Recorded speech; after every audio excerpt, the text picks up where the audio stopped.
10 desenvolvedores tóxicos dos quais você deve se afastar a todo custo. Vou te mostrar aqui como identificar cada um deles em apenas 1 minuto cada, e a coisa só vai piorando à medida que você vai progredindo e olhando aqui o vídeo na sequência. Será que tu de repente já não é um deles? Se for, corrija-se. Bora pro primeiro. Os sabichões, mandões ou ditadores. Esses são para mim um dos piores, porque eles se acham melhor do que todo mundo, acham que sabem tudo melhor do que todo mundo e só o que eles fazem é a verdade absoluta. Como é que você vai identificar essas pessoas? Porque realmente existem pessoas, existem desenvolvedores que são bons naquilo que fazem e existem aqueles que não são bons naquilo que fazem, mas fazem parecer que são bons, certo? Então como é que você vai identificar isso? Eu normalmente, quando eu entro numa empresa ou quando eu entro em algum lugar, sou totalmente neutro, certo? Então eu passo a observar o comportamento das pessoas. E eu me julgo uma pessoa que consegue identificar, né, uma pessoa, desmascarar uma pessoa muito facilmente, me baseando no que ele fala, nas atitudes, no comportamento, certo? Então, como é que você vai identificar uma pessoa que se acha o pica, né, mas que na verdade não é e que faz parecer que é, né? Você vai observar quando essa pessoa começa a falar mal de alguém, seja por trás da pessoa ou na frente de você, quando a pessoa não está presente. Se ele fizer isso com uma pessoa apenas, né, e você vê que ou ele tem uma rixa com essa pessoa, ou realmente aquela pessoa não atende aos critérios, ele tem argumento, fundamento para aquilo e ele te explica o porquê e a pessoa continua fazendo errado, provavelmente esse cara é um cara bom. Agora, se ele faz isso com todo mundo ou com a maioria das pessoas, aí sim é onde o alarme deve soar para você e você deve fazer o que eu faço, que é, eu tenho um arquivo TXT local na minha máquina, onde eu anoto esse tipo de coisa. Então, para eu ter realmente fundamento, para eu entender realmente se esse cara é bom mesmo ou se ele realmente é apenas aquele cara que faz parecer que é bom e que na verdade ele apenas sai disseminando discórdia, né, fazendo com que o time não trabalhe junto, um trabalhe um contra o outro. Isso é muito chato. Então eu sugiro você começar a anotar, e se você perceber que fica notório que ele fala de fulano, ciclano, beltrano e de todo mundo e ninguém sabe nada e só ele que sabe das coisas, então fica o alerta para você, afaste-se desse cara e não compartilhe mais tudo com ele. É o que eu faço, né? Vá para a retaguarda. Em segundo lugar, nós temos os resmungões ou ranzinzas. Esses realmente são bem difíceis de lidar porque são pessoas hiper negativas, mas são fáceis de identificar. São pessoas que estão sempre reclamando, falando palavrões, ficam murmurando, sussurrando coisas quando estão na tela revisando alguma coisa, acham que aquilo que também as pessoas fazem, né, quando tá fazendo review, geralmente não é legal, e quando não é legal, ele explode, ele tá sempre gerando discórdia. Eu acho que o ponto número 1 para você ficar atento é quando você vê o cara que é hiper negativo, que tem aqui, em tudo ele vê o negativo. Você traz uma proposta, ele pum, traz o negativo. Você tenta uma solução, ele pum, traz o negativo. O time decide uma coisa e mesmo assim ele não apoia o time, ele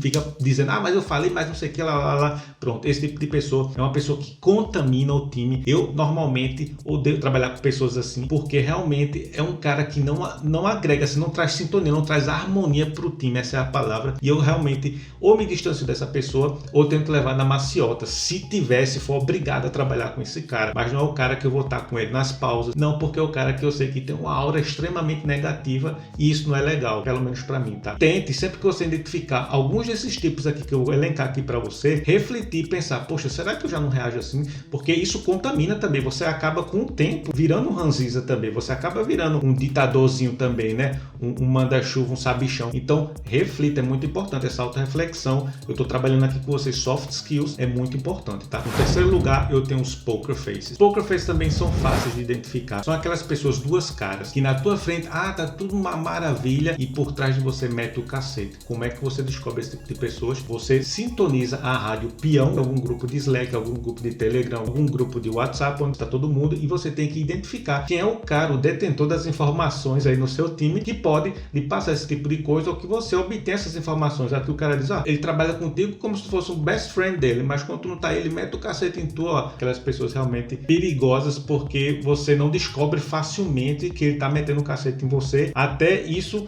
em algum momento explodir, né, vir à tona, e aí já se passaram alguns meses, até anos, e você não sabia de nada disso, né? São pessoas falsas. Esse é mais difícil de identificar, mas fique alerta também, né? É importante você participar dos eventos da sua empresa, participar das reuniões, quando tiver tech lunch, né, que vocês vão apresentar alguma coisa, sempre estar presente, você tentar sempre estar presente para você descobrir se existe algum tipo de pessoa assim. Não que necessariamente isso vai existir no seu time, mas se existir, você vai ficar alerta. O quarto candidato é o letra de garrancho. Eu denominei ele assim, você vai entender por quê, que é aquele cara que só entende código que ele escreve. Cara, eu trabalhei com pessoas que, se ele não escrevesse o código, ele dizia, vixe, mas eu não entendo isso não. Ou quando ele não entende, ele diz, mas isso aqui, essa variável não tem um nome bom não, vou renomear isso aqui. Mas isso aqui não tá no pacote certo não, vou botar então o pacote, quando claramente, quando você busca as opiniões de outros desenvolvedores, né, que tem experiência também, eles alegam que tá tudo certo, que tá tudo correto e que coisinha ali ou aqui é mais gosto do programador, mas que não infringe nenhuma arquitetura, nada, nenhuma convenção que você especificou aí no seu time. Esse também é um cara muito chato porque ele é muito pentelho, ele enche muito o teu saco. Desse cara aí não tem como você se distanciar muito, mas tem como você evitá-lo, né, sempre que possível. Tente não se tornar uma pessoa assim. Eu, por exemplo, quando eu vejo que um cara fez alguma coisa, tá bacana, e é só a minha preferência, por exemplo, tem gente que trabalha com early return. O que é um early return? Você faz uma função e aí você faz um if, se esse if não bater, você dá um return e já pula dessa função. Tem gente que faz if else e aí dá na mesma coisa. Vai depender muito do gosto do usuário, gosto do freguês, gosto do programador, mas é uma coisa que pra mim, na hora de aprovar um merge request, né, um pull request, não faz diferença alguma. Então eu aprovo o pull request do cara. E já tem gente não que enche teu saco pentelha. E aí esse tipo de cara, ele chega a ser bem cansativo. O quinto lugar vai para os desmeritocratas, os caras que roubam tuas ideias sempre que possível. Esse é um cara que é fácil de identificar. Certa vez eu estava desenvolvendo os documentos, né,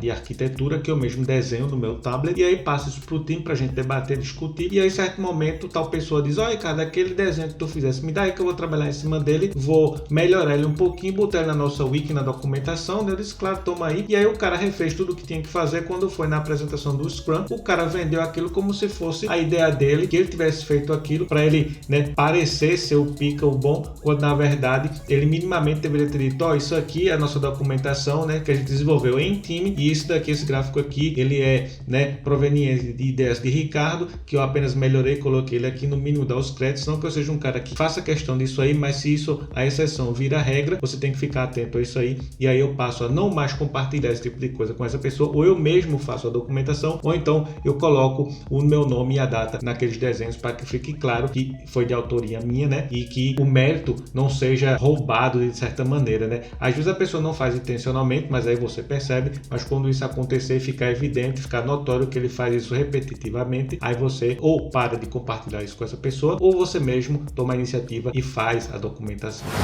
O sexto lugar vai para os escorados. Esse é mais fácil de identificar. São aquelas pessoas que geralmente nas reuniões ou nas estimativas, né, tentam se vender como pica, dizem que certas coisas a gente resolve em 2 horas, em um dia tal, mas nunca resolvem naquela estimativa que ele mesmo deu. Passam dias, às vezes até semanas em uma task, não se submetem aos procedimentos da Scrum, de estimar, quando você termina, de você contabilizar realmente quanto você precisou. É aquele cara que bebe durante a semana, falta no dia seguinte, sempre arruma motivos para ficar em casa, e quando ele tem que fazer uma coisa que é muito demorado, é porque é muito complexo, obviamente, né? E essas pessoas são pessoas realmente que você tem que tomar muito cuidado, né? Porque são pessoas que podem te levar para um mau caminho, né? E é difícil de você desmascarar essa pessoa perante o time, então você tem que ter muito jogo de cintura, e o que eu faço mesmo é eu tento me afastar desse tipo de pessoa, porque é uma pessoa de má índole, que vai te levar cedo ou tarde para um mau caminho, e não é isso que você quer. Sétimo lugar vai para os pesticidas, ou como eu mesmo denominei, ovos de cuco. Para quem não sabe o que é um cuco, é um passarinho que ele, quando vai colocar o ovinho dele, ele não coloca no seu próprio ninho, ele procura os ninhos alheios, coloca um ovinho dentro, e quando o pintinho dele nasce, ou o passarinho dele nasce, ele consegue jogar todos os outros ovos fora do ninho para que os pais, né, adotivos passem a criá-los, e apenas ele se desenvolve, e ele é muito maior do que os próprios passarinhos que ali viveriam. Então esse tipo de pessoa é uma pessoa muito, mas muito nociva mesmo, porque ela é aquela pessoa que fala mal de todo mundo. Passei por isso em uma empresa, onde esse cara mal tinha chegado na empresa, e aí ele já falava mal de certa pessoa da própria empresa dele. Quando a gente não tava, a gente escutava essa pessoa falando de outras pessoas mal também. Então é um cara que ele se faz de bom,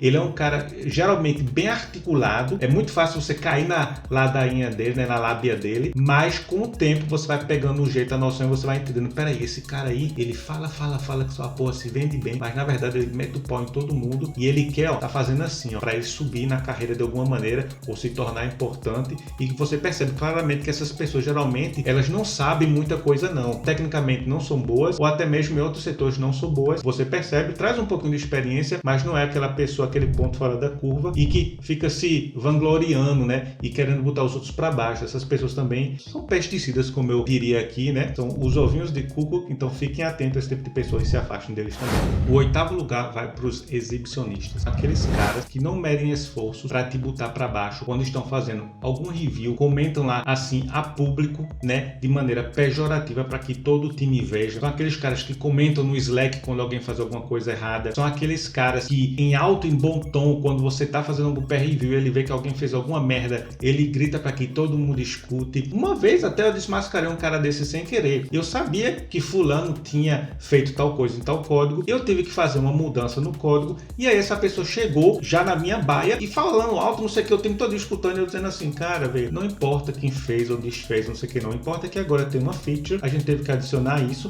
e por conta disso, eu tive que fazer isso aqui nesse trecho. Não, mas isso tá errado, isso não se faz assim não sei o que, lá. Quem foi que fez isso aí? Dá um git blame aí. Pra quem não sabe o que é git blame, é quando a gente chega na IDE, você coloca lá com o mouse direito e você pode olhar quem foi que fez os commits, pra você ver quem foi que trabalhou em cima desse código. Eu sabia que tinha sido ele, e eu disse, não, cara, não importa não sei o que, a gente é um time, nós temos que trabalhar em conjunto, e a gente tem que olhar pro time. Nisso eu percebi que o time todinho, assim, meio que ficou alerta, olhou assim pra trás e devem ter pensado, pô, Ricardo é um cara pro time, quer trabalhar pro time, é um cara que quer a harmonia do time. Bicho, que vergonha o cara passou, porque quando eu disse, tá bom, você quer que você tá insistindo, quando eu coisei assim, o nome dele tava lá. Aí ele olhou assim e disse, ah, então tá certo. Não, eu acho que é isso mesmo. A gente tem coisa pior pra se preocupar. Vamos deixar isso pra lá, eu acho que tá bom assim. Bicho, foi nesse dia que eu disse, pronto, desmascarei o cara, esse cara pra mim entrou na listinha negra. Então esse tipo de pessoa também, fiquem alerta, esse tipo de pessoa. Pessoas que não valorizam o seu trabalho, o trabalho alheio, que não são construtivas e que usam de todos os artifícios e todas as oportunidades pra te difamar em frente ao time inteiro, entendeu? E aí cabe a você se defender nos momentos, não deixar passar batido não, tá? Então fica atento a esse tipo de cara, porque esse cara aí, ele pode ser muito prejudicial para sua carreira, tá? Em nono lugar, vai para os Anti-Agile Manifesto. Para quem não conhece o Agile Manifesto ele diz que nós devemos priorizar software funcionando, software entregue, funcionalidades funcionando, do que documentação perfeita, arquitetura perfeita. Não que eu diga que a gente vai fazer as outras coisas de maneira desleixada. Longe de mim isso aí, tá? O que eu tô dizendo é que o Agile Manifesto diz isso. E esses são aquelas pessoas que nos pull request vão te alegar, aqui tem um space que tu deve tirar, tem um ponto no comentário que tá faltando, e por conta disso não aprovam o merge request e pentelham o tempo todo com coisas insignificantes e nem fazem questão de fazer o checkout do código e olhar se as funções foram atendidas, se você, né, observou a arquitetura, coisas essenciais, mas sim insistem em coisas que são totalmente triviais e que não fazem diferença nenhuma, certo? Se você deixar passar isso sim ou não. Então, esse tipo de pessoa também é uma pessoa muito chata, não necessariamente é um cara, tecnicamente falando, ruim, mas é um cara que põe o foco dele, a energia dele no lugar errado. Então dessas pessoas também, ou eu tento convencê-lo do contrário, e quando eu vejo que eu tô mordendo em granito, aí eu deixo pra lá e me afasto desse cara também. Sugiro você fazer isso também. Bora agora pro 10º e último lugar, e provavelmente o pior de todos. Soem nos tambores. 10º lugar, e provavelmente o pior de todos, são os Big Bang Developers. São aqueles que só abrem pull requests gigantescos. São aqueles caras que não conseguem abrir um pull request pequeno, demoram geralmente dias trabalhando em uma coisa, né? Quando o Scrum diz claramente que você deve ter tasks pequenas, 4 horas, né? Um dia no máximo, para que no próximo dia, na daily, né? Você possa dizer, ó, consegui resolver aquele problema, então eu tô precisando de ajuda. Não. Quando abrem os pull requests, eles alteram um bocado de coisa, geram um monte de conflito, o time todo fica bloqueado, alegam que foi necessário porque do jeito que estava antes não funcionava, né? Desmerecendo o trabalho do time inteiro. Você vai pro final de semana, quando você volta, tem meio monte de coisa alterada que você não sabe o porquê, e aí eles dizem, não, porque era necessário, isso aqui estava errado, não sei o que, lá. Nunca tá certo, né? Só eles que sabem também. Eles tendem muito a puxar pro lado dos sabichões também. E aí, bicho, esse cara bloqueia o time inteiro e torna o desenvolvimento muito, mas muito chato mesmo, porque você tem que estar resolvendo conflito toda hora. Você faz uma coisa de tal maneira, daqui a pouco a classe que vem do servidor mudou, aí muda toda a sua estrutura de dados, toda a sua estrutura de UI muda também. Esse cara também é outro cara que a gente tem que trabalhar muito, certo? É difícil, geralmente é um cara que até tecnicamente é bom, né? Tem boas intenções, mas ele não consegue fazer uma coisa pequena. Ele faz uma coisa, ele estava vendo que isso aqui, né, precisava disso aqui, acabei fazendo isso aqui, aí isso aqui puxou isso aqui, aí isso aqui me levou a isso aqui, e aí eu acabei tendo que fazer isso aqui tudo, e no final das contas o cara alterou quase o código todo, e aí pronto, dá aquele Big Bang, nada funciona. Esses tipos de caras são muito difíceis também, certo? E geralmente são tecnicamente bons, então fica difícil também você encontrar, vai precisar de muito jogo de cintura também, muita conversa, né? O time tem que ter uma sintonia legal. E aí você já conheceu conhece alguns desses desenvolvedores tóxicos? Será que você não se viu em algum deles? Se sim, reflita, né? Tenha isso como lista, fique atento para você de repente não se deixar contaminar e virar um desses caras, porque é muito ruim de trabalhar com esse tipo de pessoa, tá? Só mais um detalhe antes de encerrar aqui. No finalzinho desse vídeo eu vou te mostrar uma das coisas mais importantes da nossa área de TI. É o que eu chamo de One More Thing. Nem que tu corra assim até o finalzinho do vídeo, cara, mas encontra esse One More Thing. Faz aquilo que eu te sugiro fazer, porque é uma das coisas mais importantes na nossa área de TI, e eu te vejo no próximo vídeo. Fui! Se você está interessado agora no código, você vai poder pegar o código desse GitHub bonitão, que eu sugiro você já correr lá, baixar o código e me deixar uma estrelinha para me dar esse reconhecimento que está te agregando valor, certo? Porque isso é um conteúdo muito bacana, mas você tem que me dizer que isso é bacana para você, senão eu não sei se está te agregando valor. Chega aqui, ó, e tá com a estrelinha, certo? Aqui, ó, outra coisa, os vídeos que eu já venho agendando, ó, estão todos eles aqui, super atual. Kotlin multiplataforma, mobile, acabou de virar em beta, a gente já está usando faz 2 anos e meio, então muito bacana, tem vários vídeos agendados aqui. Aqui você pode acessar o Telegram para ter um link direto à minha pessoa e ao povo lá do grupo, que se ajuda bastante. Um conteúdo mais seleto, como o Wiki, para você estar olhando e pesquisando as coisas. Tem o Discord também da gente. Os vídeos também são publicados ali automaticamente. E esse tech blog meu aqui, ó, que é esse que eu quero mostrar aqui para vocês. Tem várias coisas aqui, um conteúdo bacana, com várias ilustrações que eu mesmo faço. E o último conteúdo que saiu foi esse aqui, ó, como proteger notificações de push em aplicativos móveis. Aqui é tudo a nível de System Design, tá, galera? Assim, muito bacana, e em português, coisa que você não vai encontrar por aí na gringa. Então, o meu objetivo é que os gringos passem a usar a gente como referência, e não a gente eles, porque a gente é o Brasil, pô, a gente é muito grande, a gente tem muita gente bacana, então bora virar referência aí. Já tem um monte de GDE brasileiro aí, então eu quero que eles passem a usar a gente e digam assim, ó, tem um cara lá, o cara da gringa, eles falando, o cara da gringa aqui tem um negócio publicado que é rochedo. Então, sigam aí também. E aqui, pessoal, a última coisa, não me canso de dizer, façam networking, tá aqui, ó, todas as minhas redes sociais, no Twitter, no TikTok, no LinkedIn, GitHub, porque vocês têm que ter uma rede de networking legal, certo? Para vocês, na área de TI, isso é muito importante, as vagas saem assim de mão em mão, e vocês nunca sabem quando é que a gente vai esbarrar um no outro, né? Então é muito bacana a gente ter esse tipo de coisa. Sugiro fortemente você já começar a fazer networking já, ó, e like, subscribe para não perder os próximos episódios. Te vejo no próximo vídeo. Fui!